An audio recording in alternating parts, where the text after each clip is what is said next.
Ini di samping kita sudah ada Mas Chandra dari Festival Film Dokumenter di Jogja. Tadi saya di awal sudah bilang bahwasanya Mas Chandra akan menjelaskan soal platform ya, platform digital film dokumenter.id. Mungkin untuk tahap pertama Mas Chandra akan menjelaskan soal platform tersebut, kemudian kita akan berdiskusi soal film tadi ya. Oke, mungkin Mas bisa langsung aja.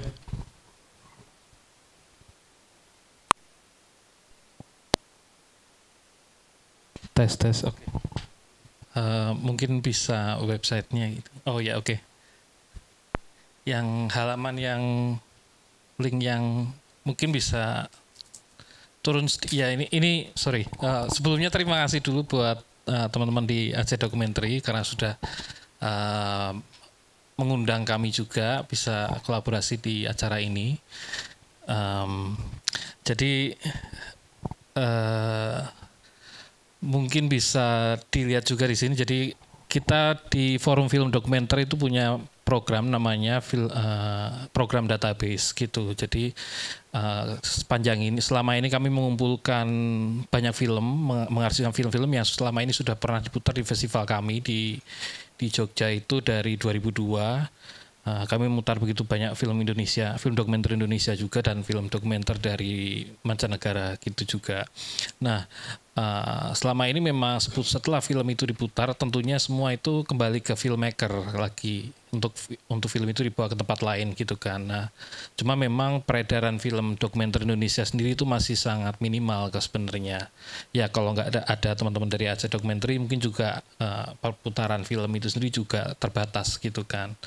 Nah, dari awalnya dari situ yang kemudian kami pikir perlu ada upaya lebih jauh gitu kan, karena kami juga sudah pernah memutarkan dan juga mengarsipkan film-film itu.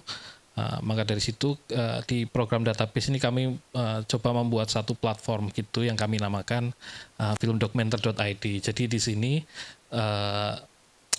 kami selain menampilkan data-data film dokumenter di Indonesia pilihan itu ada apa saja sih sebenarnya gitu kan, dan tentunya tidak hanya data saja yang ingin kami tampilkan gitu kan, karena memang kalau kita bicara data film itu sebenarnya khususnya dokumenter terutama ya itu masih sangat susah dicari sebenarnya, terutama yang terintegrasi gitu. Biasanya tiap komunitas punya masing-masing, kayak mungkin di Aceh juga punya ya kan koleksi film-film dokumenter ataupun film fiksi yang dari Aceh sendiri misalnya gitu.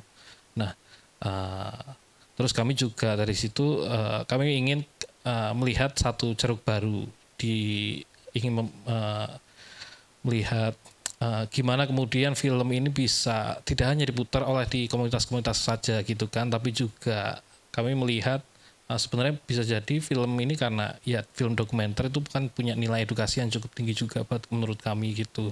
Selain memang mungkin menghibur atau memberikan wawasan yang baru gitu kan.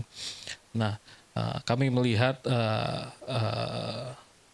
fungsi pendidikan yang potensi di dunia pendidikan tinggi itulah yang kemudian platform ini kami coba kami kembangkan untuk bisa lebih menarget ke teman-teman edukator juga. Nah, mungkin ya ini jadi ini kami siapkan halaman khusus gitu untuk teman-teman para guru, pengajar gitu atau fasilitator atau teman-teman NGO bahkan mungkin bisa turun sedikit karena ya ini kayak kami melihat kenapa sih film bisa dipakai bahan ajar itu, alasannya apa sih, apa yang membuat film itu bisa lebih menarik gitu loh. Ya karena menurut kami film itu bisa menghidupkan teori kalau kita bicara di mata pelajaran di sekolah ataupun maupun di kampus gitu kan, karena kita bisa langsung belajar melihat langsung studi kasusnya seperti apa nih gitu kan, walaupun memang film itu juga kita melihat ada sudut pandang yang itu memang dipilih sama si pembuatnya gitu kan. Nah, tapi dari situ kan muncul pembicaraan. Tapi karena kita melihat langsung gitu di situ, jadi makanya ada perspektif baru. Terus kami pikir dengan ketika ada film jadi studi kasus dilihat dan dari situ bisa muncul pendapat, ada perbedaan pendapat barangkali. Nah, itulah dari situ muncul keterlibatan kami pikir gitu kan. Dan kami melihat ini ada potensi juga untuk memotivasi untuk setiap peserta yang belajar itu menjadi semakin tertarik mendalami isu yang mungkin dibawakan pada saat itu, misalnya gitu. Nah, bisa scroll lagi. Nah, mungkin di bagian sini, jadi ini salah satu tawaran kami, mungkin bisa muterin video pendeknya ini, bisa di full screen. Di full screen gitu ada, bisa nggak?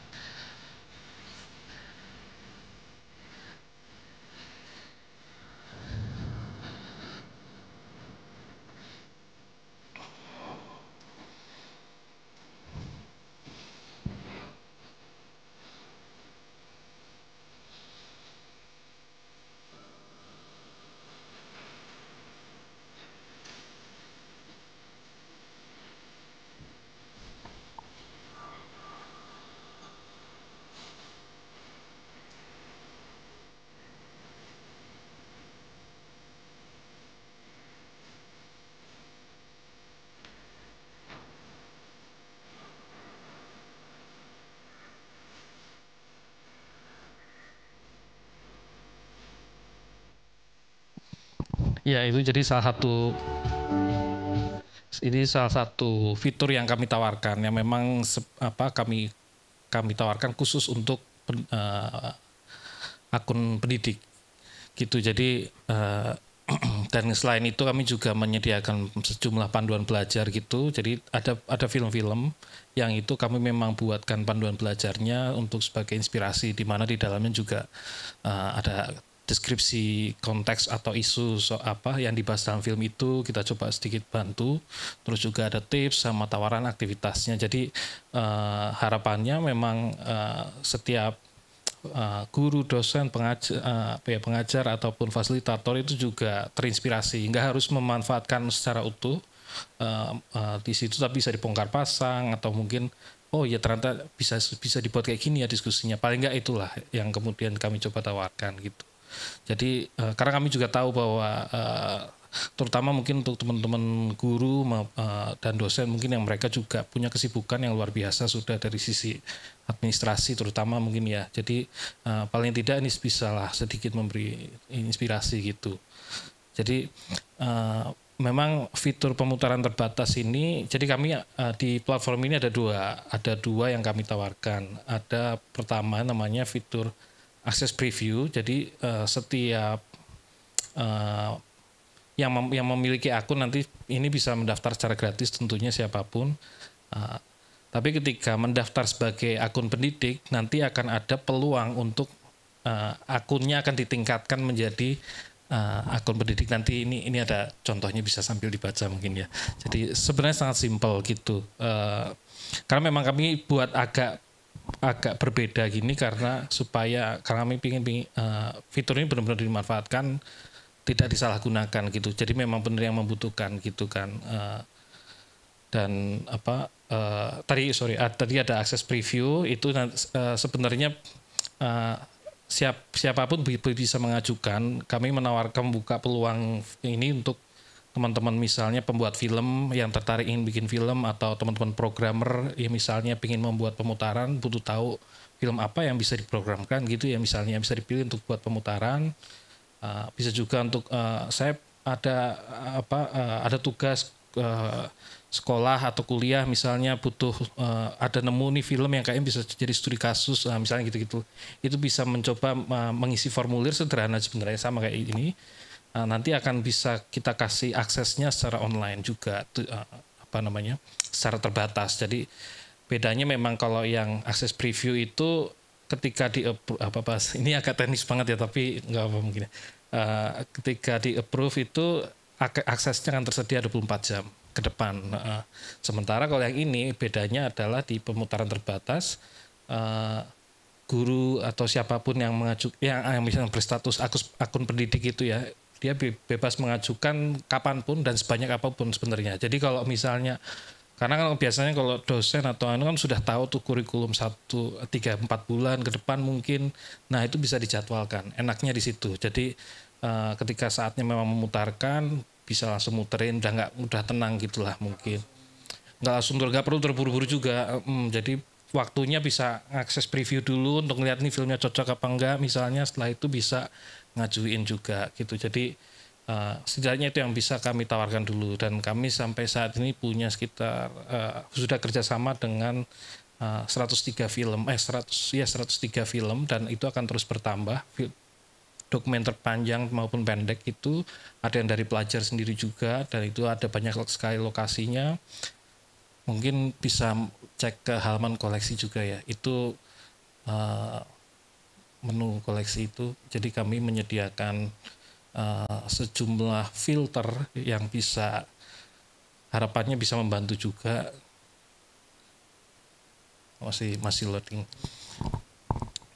Ya, harapannya bisa membantu.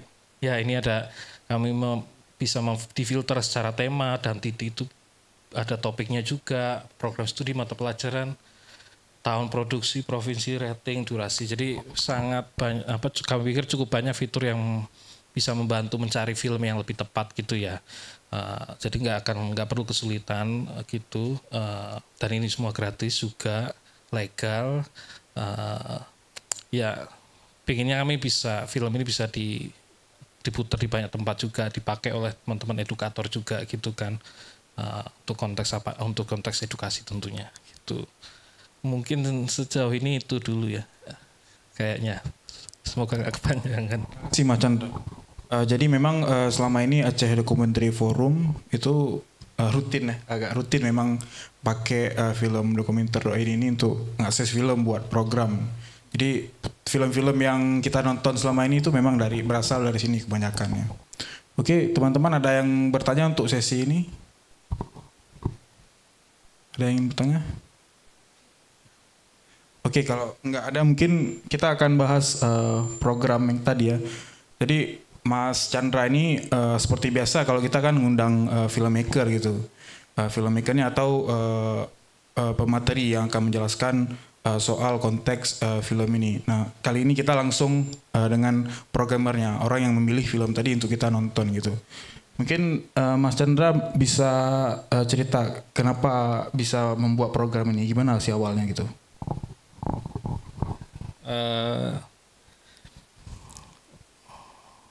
Ya karena kebetulan saya juga senang dengan isu teknologi awalnya gitu kan. Jadi semua yang berbau teknologi, saya juga konsumsi YouTube gitu hampir setiap hari, itu bisa berjam-jam juga. Jadi dari situ juga muncul pertanyaan kayak saya juga suka binge watching gitu, jadi nonton episode macam-macam lain. Tapi intinya dari situ muncul pertanyaan kenapa saya bisa seperti ini gitu kan.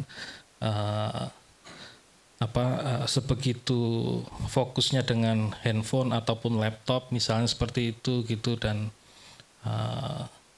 ya mungkin itu yang awalnya mendasari kenapa saya memilih dua film ini, dan ketika melihat lagi dua film ini saya menemukan kata kunci, yaitu atensi atau perhatian itu sendiri, di mana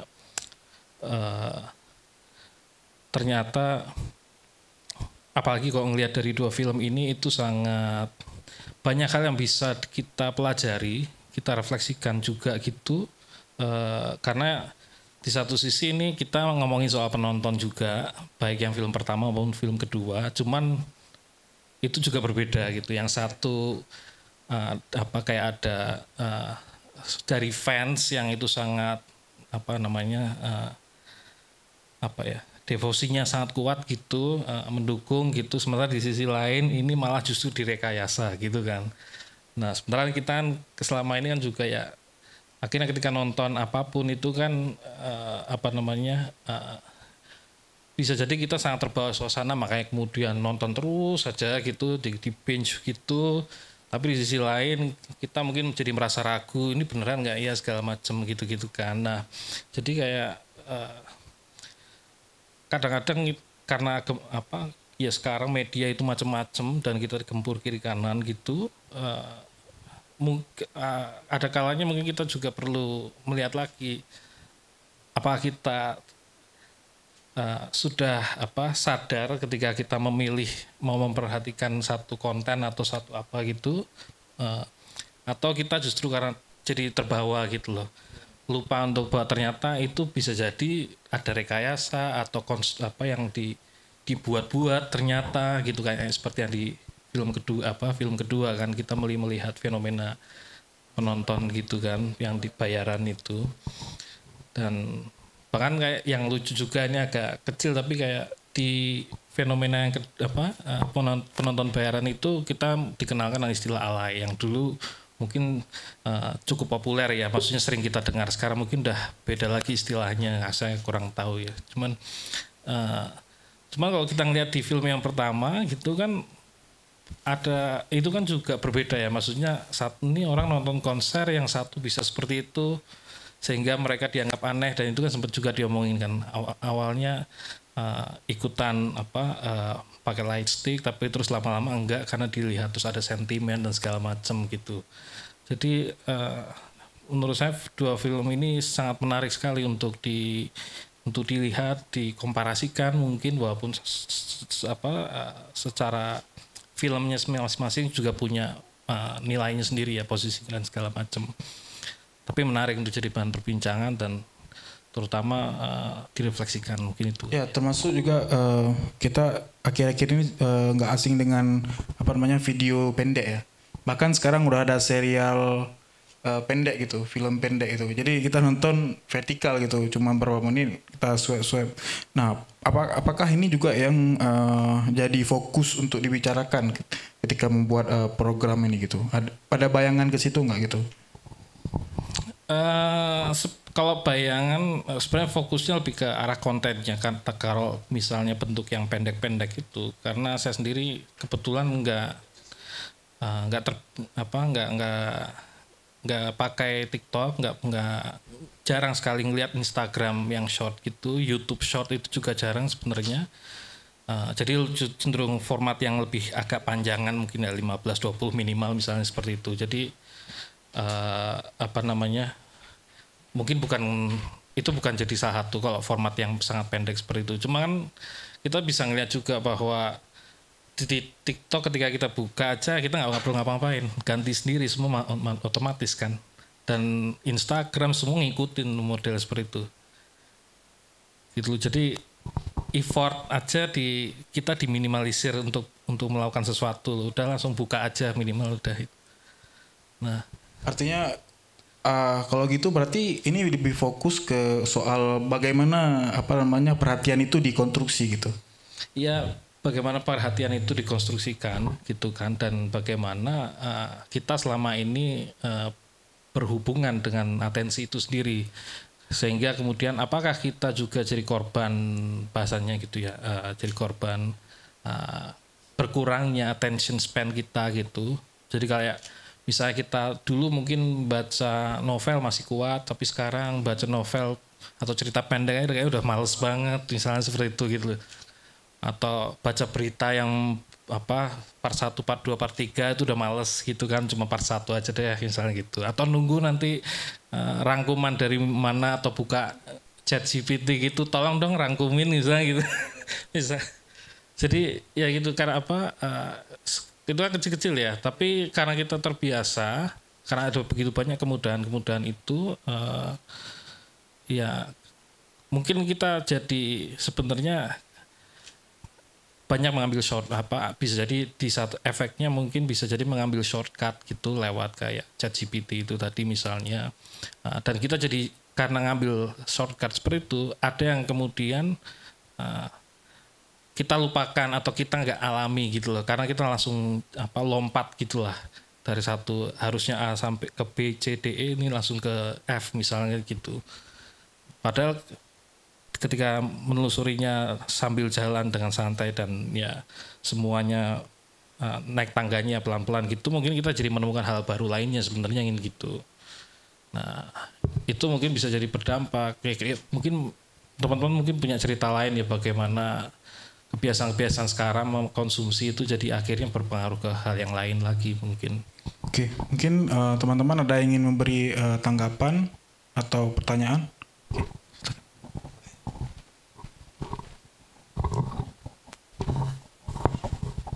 Assalamualaikum warahmatullahi wabarakatuh.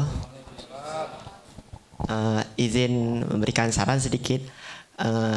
kenapa kita tidak mencoba memotong jadi bagian-bagian penting dan yang paling banyak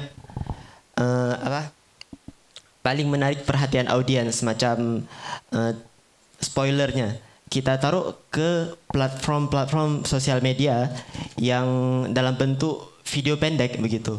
Jadi sebagaimana mungkin yang sering kita lihat sekarang itu, film Walid itu terkenal gara-gara dia ditaruh di platform media sosial yang dalam bentuk video pendek, Reels atau TikTok seperti itu.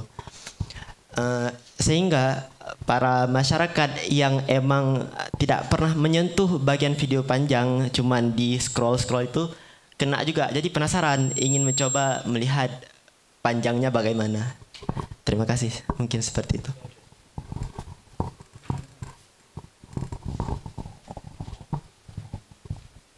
Oke, ada lagi atau mau langsung dijawab? Oke, Kak Nanda.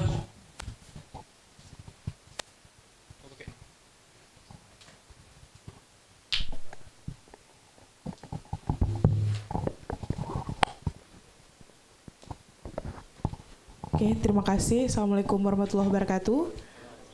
Nama saya Nanda dan saya seorang guru juga. Terima kasih sebelumnya mungkin kepada Bang Chandra dan teman-teman.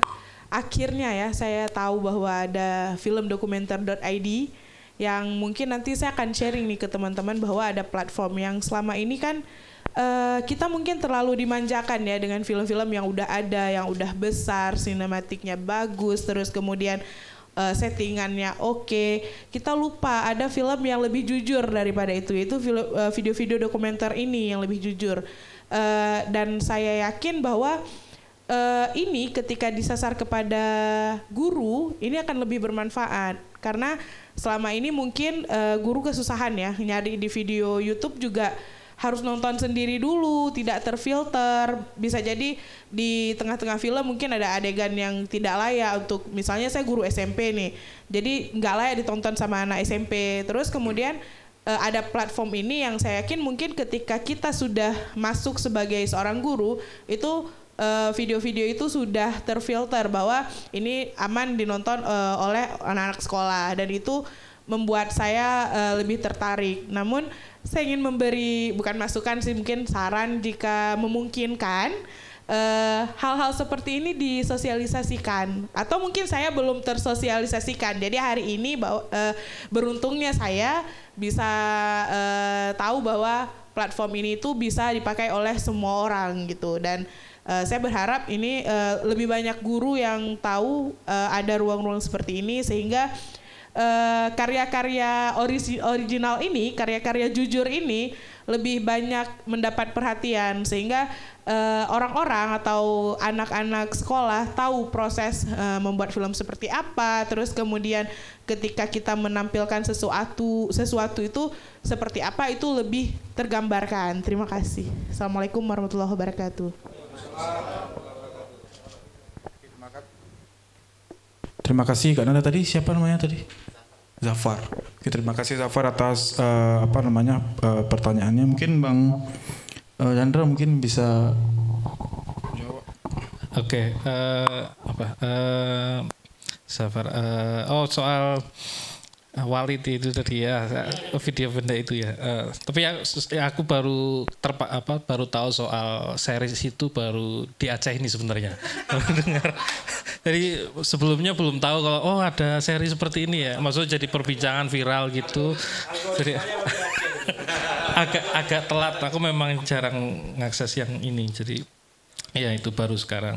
Tapi memang tapi menurut saya sih di situ video misalnya kita lihat, kalau saya sih ngelihatnya itu gini aja, itu jadi lebih kayak strategi dari view-nya mungkin ya, yang awalnya gitu dari view-nya sebagai pemilik seriesnya sendiri, itu melihat bahwa format video yang pendek ini untuk spoiler, karena kan sebenarnya kalau kita bicara series maupun film panjang, mereka ada trailer, ada teaser seperti itu kan, yang formatnya pendek-pendek juga untuk memang merangsang orang untuk jadi lebih tertarik nonton filmnya gitu. Jadi Itu formula yang biasa dipakai untuk di dunia film mungkin ya. Jadi itu kenapa apalagi sekarang dibantu dengan TikTok dan ada YouTube Short, itu jadi semakin mudah juga reachingnya gitu ya. Gitu. Nah, cuman yang perlu dihati-hati mungkin kan ketika bahwa short atau media-media yang pendek-pendek ini, video pendek ini, itu bukan difungsikan sebagai alat promosi, tapi kemudian sebagai beneran konten gitu kan. Yang sebenarnya yang itu juga kita perlu memilah kan, ini beneran bener atau ini jangan-jangan buatan AI mungkin yang kemudian kebenarannya dan segala macam itu mungkin harus kita cek lagi kan. Begitunya sih. Nah, jadi karena itu semua bercampur lah, kita jadi makin susah mungkin kan kadang-kadang. Jadi cepat ininya gitu. Nah, mungkin komennya ya soal ini ya. Terus ya terima kasih Kananda juga sarannya juga, dan memang di sini kami juga menyediakan rating juga di situ. Jadi paling tidak itu harapannya bisa membantu ya untuk ngecek. Cuma memang barangkali itu perlu juga tentunya perlu ditonton dulu semuanya secara utuh gitu biar beneran pas apa enggak filmnya gitu. Sementara untuk promosi sosialisasi ini memang baru kita mulai. Jadi langsung dari Aceh gitu. Jadi harapannya nanti bisa sampai dari Sabang sampai Merauke gitulah. Cuman memang kami sebenarnya sangat terbuka ketika misalkan ada teman-teman dari edukator gitu, guru, dosen dan fasilitator atau NGO yang kemudian punya acara rutin dan pertemuan rutin yang mungkin butuh sosialisasi. Kami sangat senang kalau misalnya juga diajak, karena kami juga jujur saja masih baru juga nih gitu kan. Beruntung kalau misalnya punya jaringan dan segala macam, mungkin kita bisa saling berkomunikasi lebih lanjut dan mungkin bisa membantu untuk disebarluaskan juga, paling tidak itulah gitu. Selama ini kalau sekolah-sekolah itu gimana, atau kampus sering nggak untuk mengakses film dokumenter.id ini? Kebetulan platformnya ini baru fitur yang pemutaran terbatas ini baru kita munculkan itu di awal tahun gitu. Jadi memang prosesnya cukup panjang. Kami mulai dari 2021 proses mulai pengembangannya sampai baru di akhir tahun kemarin itu semuanya kita ready, dan ini bahkan sebenarnya juga belum selesai. Jadi kita masih mengembangkan karena kami belum punya fitur untuk yang pemutaran publik. Jadi nanti ketika ada teman-teman yang ekshibitor, komunitas film misalnya atau komunitas apapun pengen memutar film untuk masyarakat luas, bisa juga mengakses di sini. Nanti cuma caranya memang agak beda dan itu masih kami kembangkan. Yang baru kami luncurkan untuk yang edukator ini dulu gitu. Jadi masih panjang juga. Sementara kita juga pengennya segera promosi, cuman karena ya terbatas juga energinya, jadi kita masih pilah-pilah gitu. Oke, terima kasih. Mungkin saya pengen memantik teman-teman yang lain dengan ini Mas, di catatan program kalau nggak salah Mas ada menyebutkan soal bagaimana atensi ini bisa menjadi berpengaruh terhadap ekonomi ya. Ada istilah politik of atensi ekonomi gitu. Bisa dijelaskan nggak itu? Itu karena menarik ya, perubahan bagaimana digital sekarang mempengaruhi kita gitu. Iya, ya sebenarnya ketika kita bicara teknologi itu sendiri kan memang terutama dengan masuknya aplikasi gitu kan, adanya Android terus kemudian iPhone gitu, apalagi TikTok itu kan udah semua pertarungan bagaimana merebut perhatian kita gitu kan dengan format yang sangat cepat gitu. Makanya bayangin dari dulu yang tadinya itu formatnya hanya ada misalnya kayak video pendek YouTube, kan nggak ada tuh istilah short gitu ya, mungkin yang hanya 1-2 menit gitu kan. Dulu kan masih modelnya mungkin 5 menit, 3 menit. Pendek-pendek itu hanya ada di istilah di film mungkin yang trailer teaser itu sendiri mungkin ya. Nah, terus kemudian dikenalkan di Snapchat gitu kan, terus langsung merebak kemana-mana gitu loh. diadopsi di mana-mana dan paling populer lewat TikTok sekarang gitu kan. Dan itu semua memang bicara ekonomi juga. Sementara, nah kalau kita lihat dari yang paling nggak yang dari Dead Crow aja lah. Kan tadi bahwa satu si fans ini dia bisa ngabisin 2 jutaan lebih gitu. Bahkan saya sempat nggak sengaja pas lagi mencoba menyusun program ini juga sempat nonton konten di YouTube video di YouTube gitu ada wawancara soal JKT48 gitu fansnya dari sisi fansnya dia bisa menghabiskan 30-an juta per tahun hanya untuk mendukung ini gitu kan. Jadi nah di situ kan kemudian bagaimana member itu juga bereaksi dan menampilkan dirinya untuk kemudian membuat dia menjadi menarik untuk didukung mungkin bahasanya gitu ya. Dan kita bahkan tadi sempat sedikit diceritakan bahwa kayak adanya skandal gitu untuk sebenarnya lebih untuk merebut mencoba mencari perhatian dari para fans sehingga dibicarakan mungkin viral atau apa, tapi kan akhirnya attention ke dirinya sendiri ke membernya itu jadi bertambah kan gitu karena dibicarakan gitu kan. Nah bahkan tadi di film itu ketemu di jalan kalau nggak salah ya itu juga bayar kan. Kita pikir selama ini JKT48 bayar itu fotonya itu di tempat di panggung atau di tempat yang udah dikhusus oleh manajemen, tapi ternyata ketemu di jalan juga bayar. Iya, jadi konsep JKT itu memang sangat luar biasa ya, dari sisi bisnisnya. Jadi untuk nonton aja itu kamu harus bayar tiket kan. Dan ini saya sempat juga mencoba membaca lebih jauh lagi soal sejarah JKT dan AKB48 yang dari Jepang itu. Bahkan asalnya di Jepangnya sendiri sekarang itu kalau mau masuk ke teaternya untuk nonton itu sistemnya udah undian. Jadi kamu udah beli tiketnya gitu, itu belum pasti dapat. Jadi masih diundi lagi gitu kan. Sementara untuk kamu bisa ikutan kan ada namanya event handshake yang salaman sama ketemu idolnya untuk ngobrol sebentar berapa menit gitu. Itu kamu juga harus udah beli produknya mereka, entah itu CD-nya atau albumnya misalnya atau mungkin merchandise-nya gitu. Jadi semuanya itu diuangkan bahasanya gitu loh. Nah sementara di sisi yang lain yang menonton kita ngelihat bahwa penonton sendiri itu dibayar gitu kan. Gitu loh untuk kalau zaman itu tentunya karena masih populer dengan TV akhirnya ratingnya yang jadi jualannya si penyedia televisi itu sendiri. Oke, terima kasih. Ada yang mau menanggapi? Oke, di ujung. Bisa tolong mic-nya. Itu Teniro.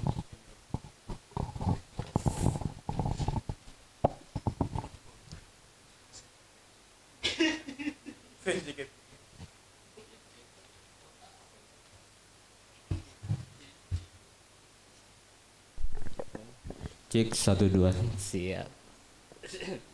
Bismillahirrahmanirrahim. Assalamualaikum warahmatullahi wabarakatuh. Waalaikumsalam. Diri awak grogi. Diri aja. Astagfirullah. Apa? Kalau nggak bisa moga Pak. Maaf kawan-kawan. Perkenalkan nama saya Teniro.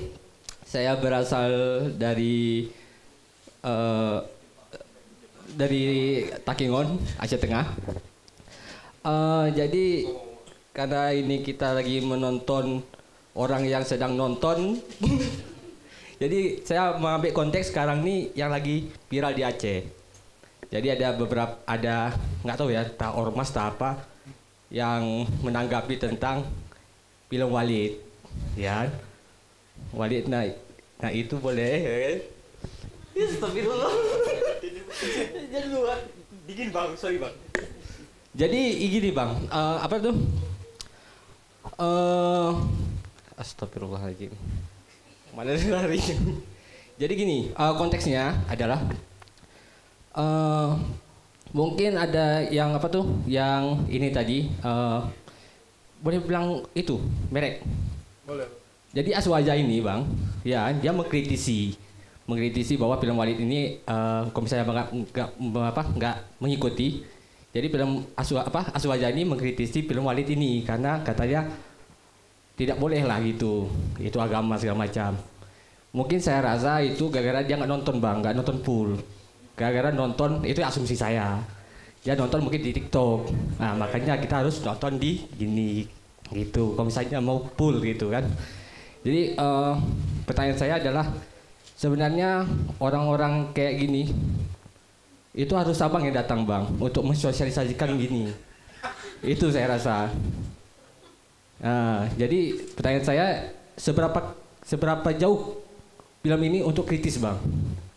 Itu bukan platformnya. Saya semua film kan tadi kan ngomong kritis tuh. Sasarannya kan ke biar orang kritis. Biar jangan kayak Aswaja tadi gitu. Gitu.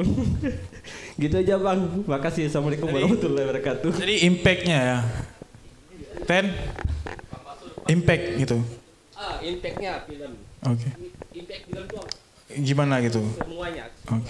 Oke, Bang Chandra.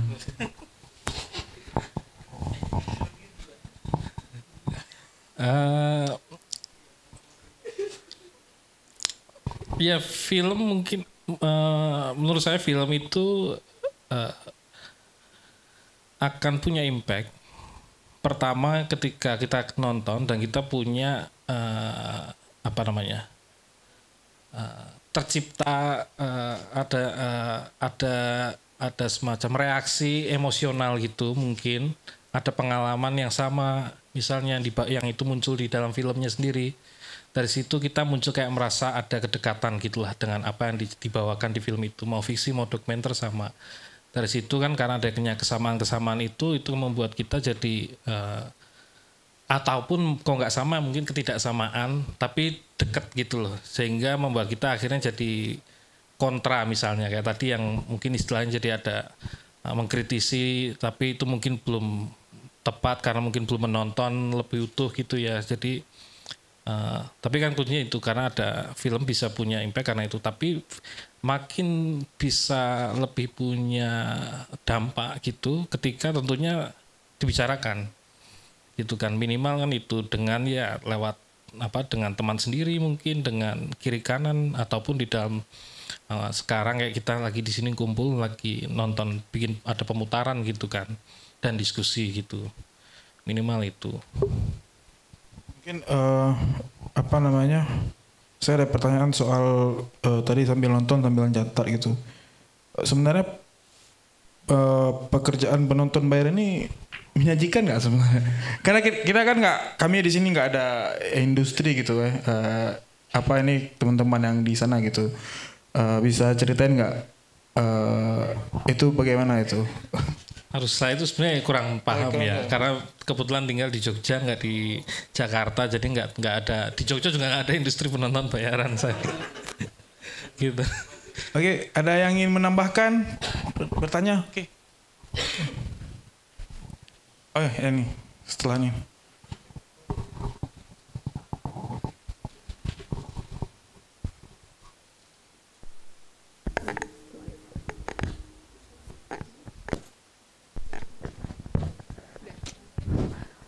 Mas Chandra, pertama-tama terima kasih karena sudah berkenan datang ke Aceh. Karena kebetulan dengan Mas Chandra datang bersama rombongan, saya bisa reunian sama teman saya, Kurnia Yuda. Jadi itu teman sama-sama kita waktu itu di Jogja punya kolektif namanya Bungong Society. Kita pernah bikin festival film Aceh dan beberapa festival film di beberapa kampus berbeda di Jogja. Yang kedua,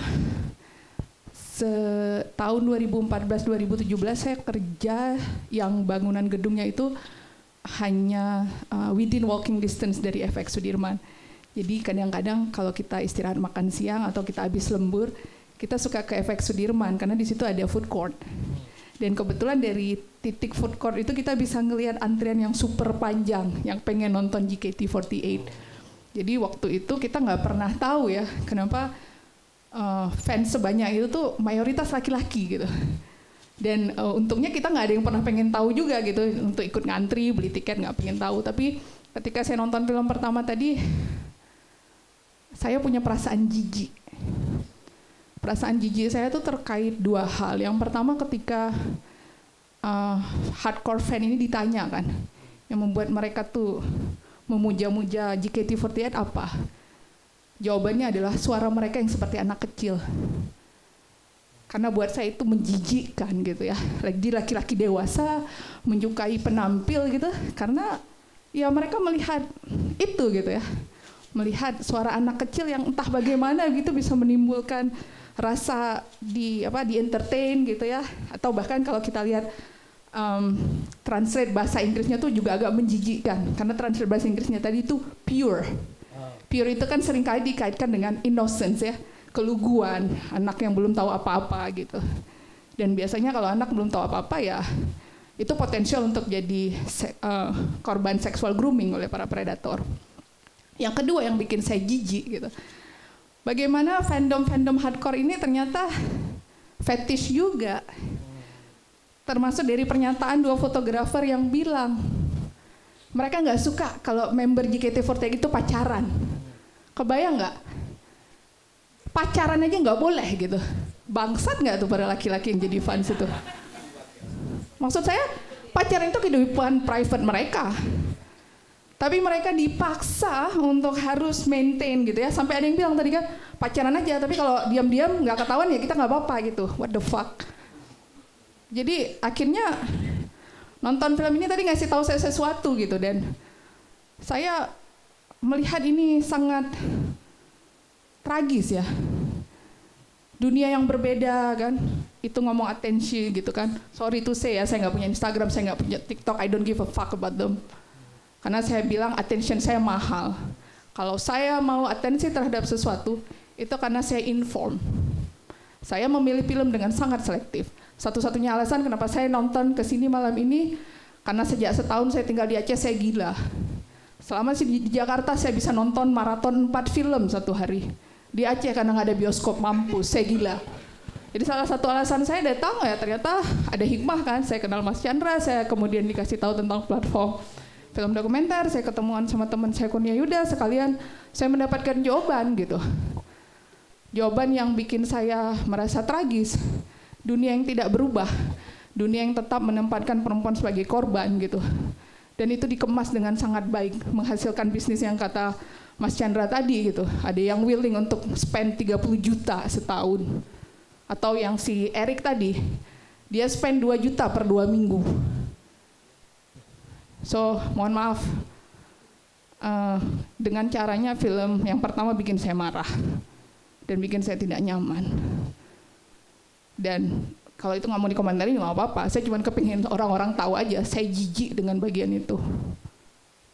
Dan nggak tahu ya, mungkin kalau bisa memicu teman-teman filmmaker lain ya, mungkin bisa mengangkat JKT48 dari sudut yang berbeda ya. Kalau mungkin dengan pendekatan gender bisa menembak bagaimana bisnis itu ya juga bukan bisnis yang bagus kan, karena pada akhirnya yang menjadi korban perempuan dan member JKT48 lebih dari 1. Bayangkan multiplikasi dari kekerasan-kekerasan yang harus mereka endure hanya karena bisnis ini menghasilkan uang yang banyak. Begitu aja. Oke. Terima kasih Kak Echa. Mungkin nanti bisa Bang Aga mungkin.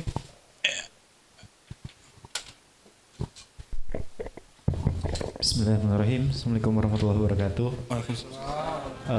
Sebenarnya saya langsung aja ya, mau pengen tanya aja langsung ke Abang. Mungkin kakak di samping udah sangat menggebu-gebu, cuman saya nggak ingin bahas, ada banyak hal sebenarnya yang pengen saya komentari, karena memang ya ada segitu hubungannya lah Bang ya.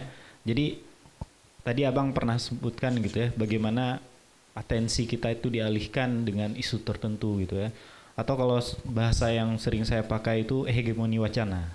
Jadi secara tidak sadar gitu ya, karena kita nonton dan kemudian pengetahuan kita terkonstruksi gitu terhadap isu yang pengen mereka masukkan gitu. Dan hari ini saya ingin tanya gitu, bagaimana film-film dokumenter ini, apakah ada juga gitu arahnya seperti yang kakak tadi gitu. Ini kan sesuatu kekhawatiran lah ya. Jadi di satu sisi film dokumenter itu banyak positifnya. Misalnya dia melawan yang namanya kekerasan seksual dan lain-lain gitu. Tapi di satu sisi ada film dokumenter yang hari ini kita lihat tadi gitu.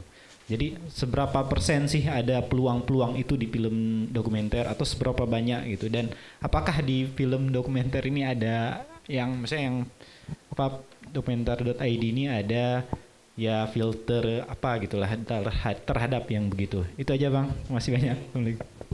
Oke, mungkin dijawab dulu atau mau ditanggapi.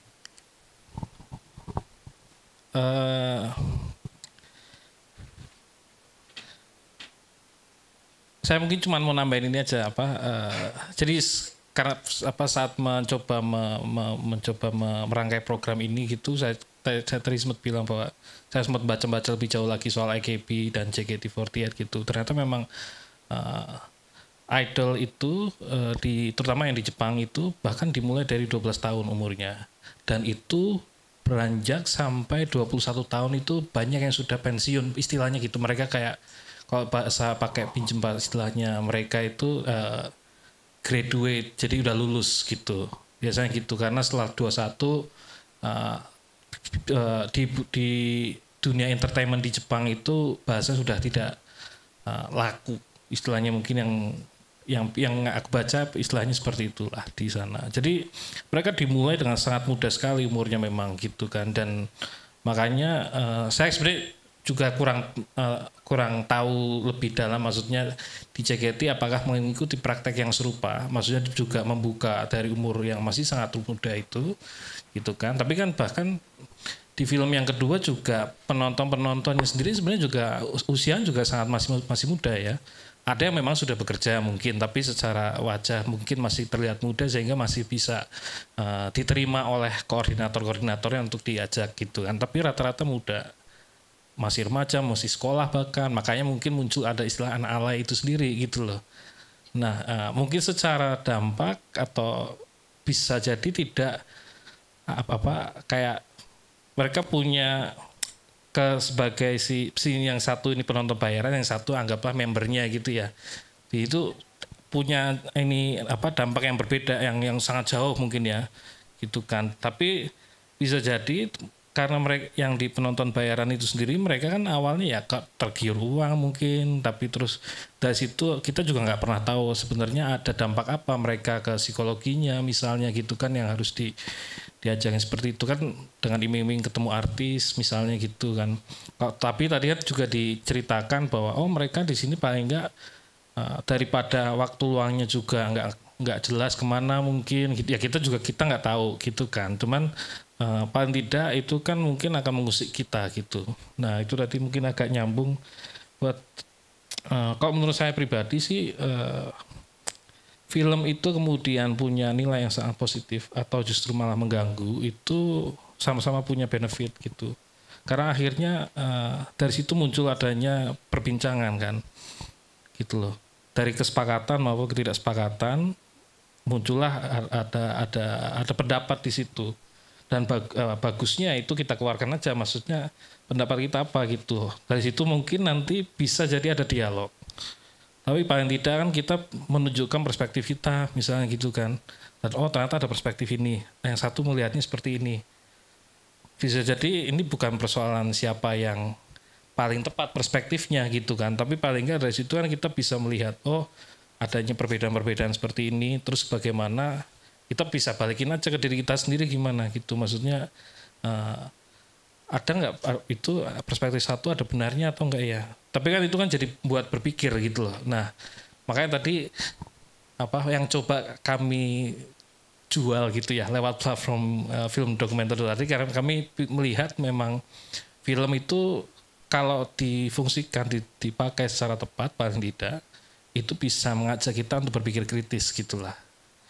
Gitu sih. Kayak seperti ini tadi kan ada dialog-dialog, maksudnya ada pendapat-pendapat itu kan. Menurut saya itu sih. So ini gitu mungkin. Oke, terima kasih Mas Chandra. Ada lagi yang ingin menambahkan? Oke, silakan.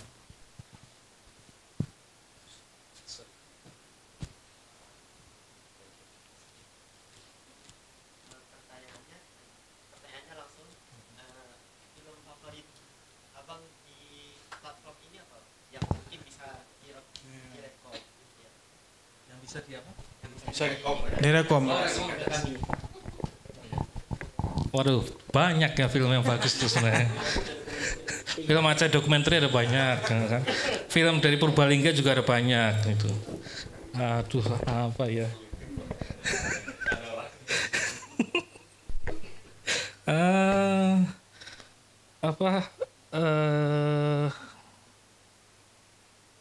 Susah saya ngasih rekomendasi itu karena semuanya bagus gitu. Program kan ada beberapa program lah di ini yang sudah disusun gitu atau gimana? Ya program itu punya nilai tawarnya masing-masing sih menurut saya gitu. Jadi ya kalau saya ini kebetulan saya yang menyusun program ini ya itu jadinya yang saya rekomendasikan gitulah 3 ini karena menurut saya dengan framing yang pas atau ya pastinya yang coba dengan framing yang coba saya tawarkan harapannya bisa mengusik penonton atau yang menonton itu bisa jadi oh iya oh gini ya ya gitulah jadinya minimal itu mungkin gitu sih. Oke, mungkin dari saya pertanyaan bagaimana sih pertarungan atensi hari ini gitu kan sosial media tuh kan jadi siapa yang agen-agennya kalau kita lihat dalam konteks tadi dalam konteks industri film kan kalau di sosial media tuh mungkin masih kan ketika bikin program ini ada mengobservasi gitu ya. Nah kalau dalam konteks media sosial itu gimana tuh Mas? Kalau menurut saya pribadi yang kalau di sosial media yang jadi agen tentunya adalah algoritma satu tentunya. Yang kedua siapa yang kita follow ya kan itu tentunya akan jadi agen karena dia akan muncul di timeline kita. Yang ketiga itu adalah kita sendiri. Ketika kita juga nge-share sesuatu atau entah itu nge-retweet, nge-repost atau gitu-gitulah. Nah, persoalannya misalnya kemudian apa yang kita share gitu kan. Gitu aja sih sebenarnya. Jadi ya tinggal kita lihat aja selama ini kalau kita memakai sosial media yang kita lakukan tuh apa aja sih sebenarnya. Bagaimana melihat itu dari bingkai pertarungan atensi tadi kalau pakai istilahnya Aldi. Itu kira-kira berpengaruh nggak terhadap sosial budaya kita gitu? Merekonstruksi sosial budaya kita hari ini gitu?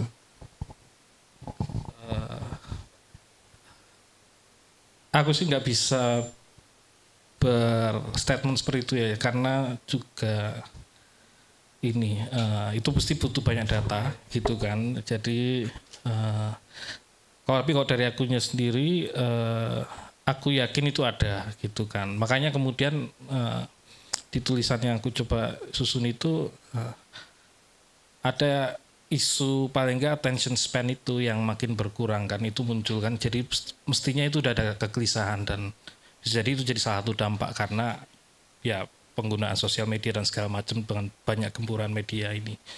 Mestinya sih mungkin itu. Oke, silakan. Tapi jujur, menurut pribadi, sosial media itu tidak membuat orang-orang yang menontonnya attention span-nya itu berkurang. Yang berkurang itu interest belajarnya. Karena buktinya kita bisa sanggup melihat yang video mungkin 3 menit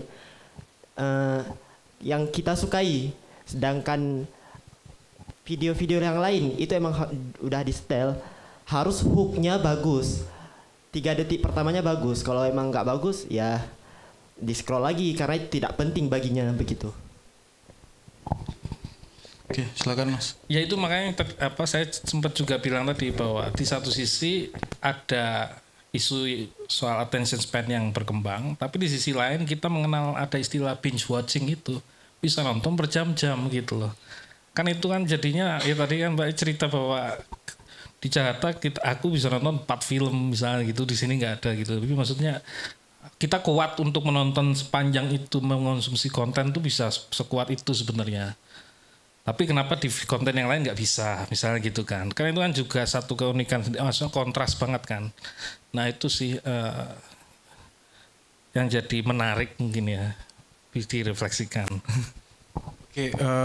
Oke teman-teman, di sini sekedar informasi ya. Di sini juga kita kedatangan ada Mas Kumbul dari festival dokumenter festival film dokumenter, dan juga ada Mas Nangki dan Mas Bowo dari festival Purbalingga yang juga kebetulan akan kita putar bersama mereka itu tanggal 16 artinya lusa ya gitu. Mungkin teman-teman bisa mendaftar dan hadir juga gitu. Oke, kira-kira oke. Silakan.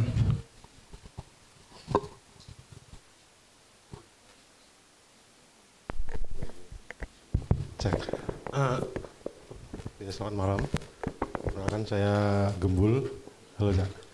Aku mau ini aja kayak mencoba merespon ini ya dari Ica tadi dan dari Mas tentang dokumenter, dan kalau aku menangkap sebagai salah satu ini kultur budaya menonton. Artinya bagaimana dari penonton juga bisa memberikan feedback ke filmmaker itu sendiri dengan dengan menumbuhkan tradisi menulis, tradisi kritik. Itu yang sebenarnya kita butuhkan ya di ekosistem film ini.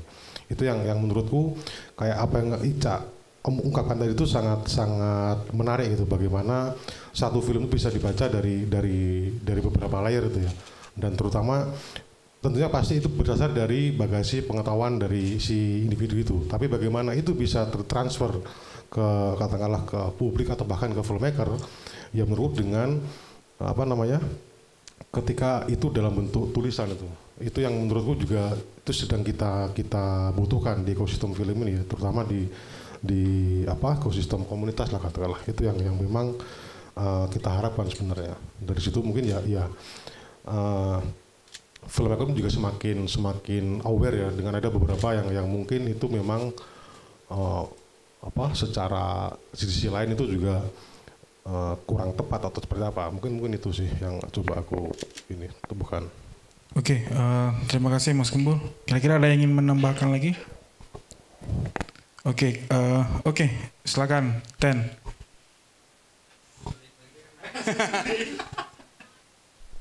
Cek 1. Maaf, saya ngulang lagi nih. Karena di sini ada tamu-tamu jauh dari festival dia menyerang Aceh sekarang. Tiba-tiba menyerang Aceh. Jadi pertanyaan saya Bang gini, bisa hidup nggak kita di film dokumenter? Dokumenter ya. Dokumenter. Karena saya nggak tahu ya kalau di Jawa kayak mana. Karena di Aceh gitu Bang. Agak berat. Nih udah ngomongin konteks gitu ya. Gitu Bang. Hidup nggak? Oke. Oh enggak, yang ditanya dari jauh ya? Ya gimana Mas? Silakan. Kayak itu paling menarik ya. Buktinya hidup kok ini Mas. Hidup. Dan gemuk-gemuk.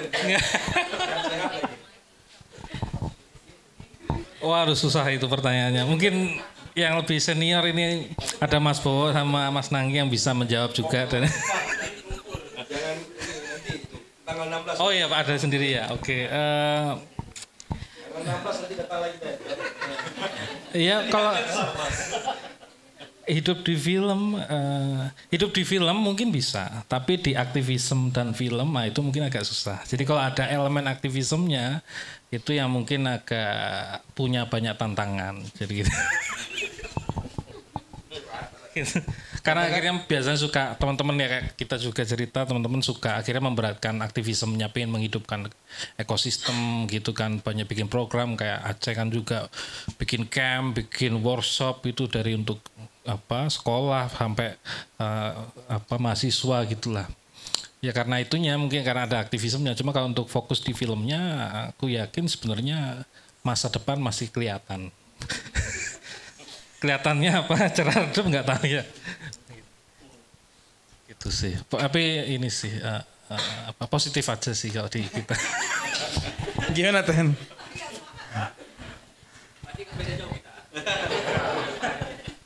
Oke, masih ada yang ingin menambahkan? Kalau tidak ada, kita akan mengakhiri sesi diskusi ini. Setelah ini kita bisa berlanjut diskusi di warkop gitu. Kami biasanya nongkrong di warkop depan, itu kayaknya lebih cair ya bicaranya.